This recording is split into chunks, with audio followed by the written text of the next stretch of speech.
website. We get a lot of hits each day, and we're very well known, and it's a good way to, get your book out there for people to find it. So we'll be back after the news. Watching how the cities rise and rise and fall like rain, fall like rain, fall like rain, fall like rain into the darkness we fly. Do you have a paranormal story you want to share on Night Dreams Talk Radio? You could be a guest. Email us at nightdreamstalkradio@gmail.com. You can advertise your business on Night Dreams Talk Radio, and you will be heard worldwide. Why not contact us at nightdreamstalkradio@gmail.com. Night Dreams Talk Radio Network brings you the World Paranormal News with James Creechbaum. Now, the latest news. This is Night Dreams Talk Radio Network News, and I'm James Creechbaum. Here's a sighting of a Bigfoot. It just came in on December 20th from Fairfield County, Ohio. According to the witness, they were just approaching a turnoff on Winchester Southern Road when her husband spotted a bipedal creature running toward the road from the left-hand side of the road. They were traveling about 60 miles per hour. The witness was able to describe the creature. It stood at least 8 foot tall with blondish red fur and domed shoulder head area. It was running at full speed and got close enough to their truck that it was momentarily illuminated by the headlights. Now, the possible Bigfoot came within 2 to 3 feet of the driver's side window, the witness said, and crossed the road behind them as they passed by. Here's another sighting that came in recently, report from Ohio also.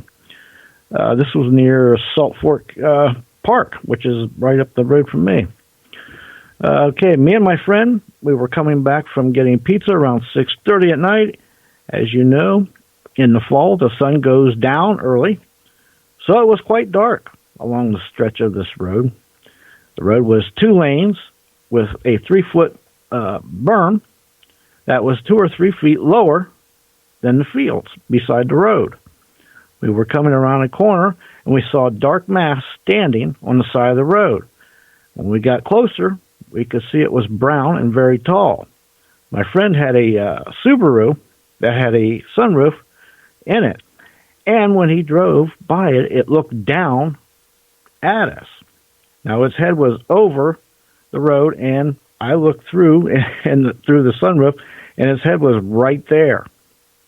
I couldn't make out any facial features, but the eye shine was red. We just looked at each other and said, "Did you just see that?" And we both agreed. We did, and agreed not to say anything about it because people would think we were crazy. I did go back to the location the next morning and looked around, but I did not see any tracks, just some smashed down grass. Judging from the distance from the road, it had to be at least 9.5 to 10 feet tall. That was the first and last time I ever saw anything like this. Doomsday Glacier shows we're closer to doomsday than first thought. If you're not one of those who accepts the accuracy of the doomsday clock, which was just reset to 100 seconds to midnight doomsday, the closest that we have ever been, would you accept the prediction of the Thwaites Glacier, known among climate scientists as Doomsday Glacier? Well, it is estimated we lose over 80,000 acres of tropical rainforest daily and degrade another 80,000 a day. We also lose about 135 plants, animals, and insect species every day. The Pentagon is preparing to house up to 1,000 people at military sites who may need to be quarantined due to the Wuhan coronavirus outbreak.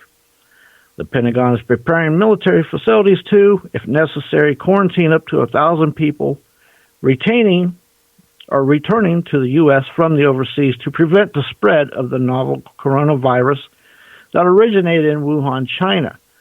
And that is what the Department of Defense revealed Saturday.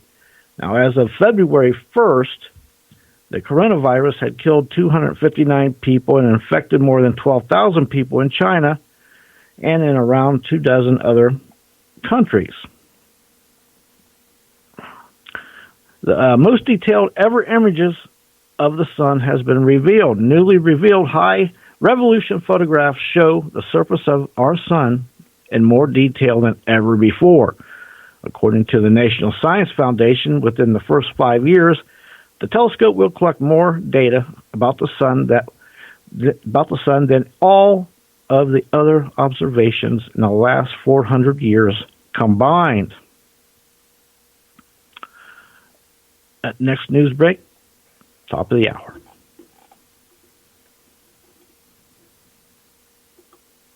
You're listening to Night Dreams Talk Radio After Dark with our host, Gary Anderson. That is me. Well, now I told you my story about Bigfoot.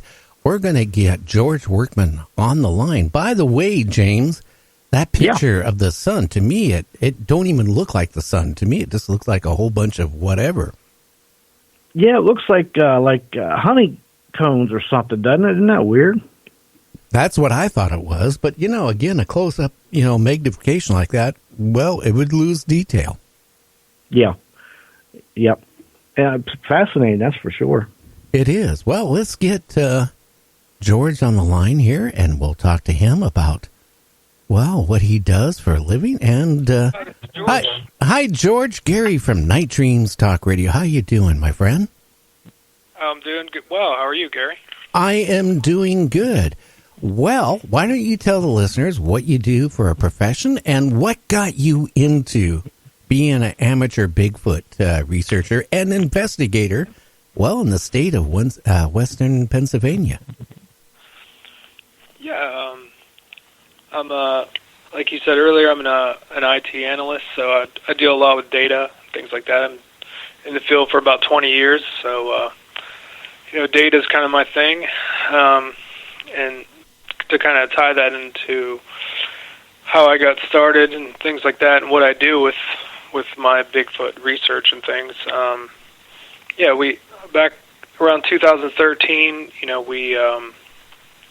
my wife, not my wife at the time, but now a current wife, we decided I had been watching a lot of these Bigfoot videos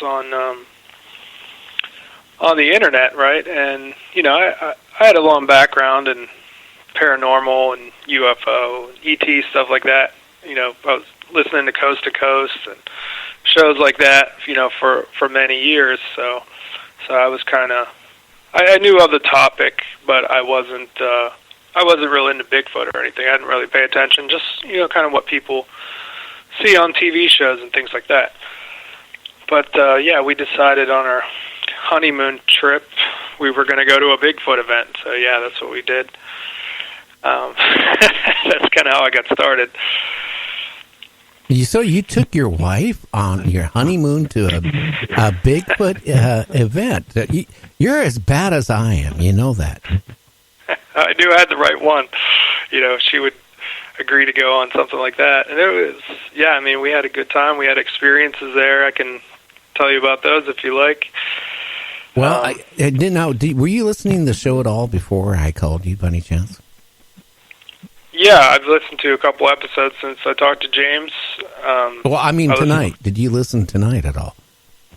Yeah, listening tonight. I listened to your, for the second time, I heard your encounter.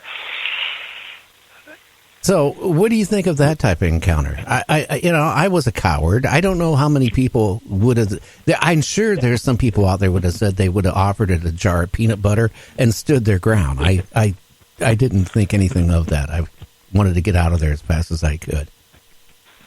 No, I think you did the right thing. I mean, it was charging you, screaming and charging you. So I think that's a pretty good indicator that it didn't want you there. And like you said, it was about a 2-mile run back to the car, and obviously it could have got you if it wanted to. And who knows how many of them there were, like you said, but I think they just wanted to send a clear message that you guys shouldn't be there. I think my opinion, I think you guys kind of walked up on it.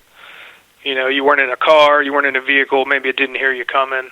Well, I don't think where we're at. I mean, up in the Canadian Rockies, for example, they built this World War II internment camp purposely away from population in a populated area. So it's out in the middle of nowhere. So my feeling is that it was probably just as surprised to see us as we were to him or it. But I can honestly tell you, I was in the military. I served in Vietnam. I can honestly tell you, I was scared like you wouldn't believe. And I really, to this day, if we would have stood our ground there, I don't think I'd be talking to you. I think it let us get away. But if we would have just stood there and watched it, I don't think I'd be talking to you. Yeah, I agree. And I could hear in your voice how scared you were. I mean, I was nervous just listening to the story. And we chuckle, but it's not funny for people, that have had that type of encounter, when you think back on it. I'm just glad that you guys made it out okay. I mean, even as you were leaving, it sent that message, with that rock. Yeah. You know how hard that was, honestly, George? Here it was my wife's new car. She let us take it on this trip. I come home, and I hear James laughing.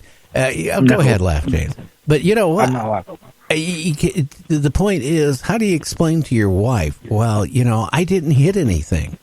I wasn't drinking. I wasn't smoking anything. A Bigfoot threw a rock.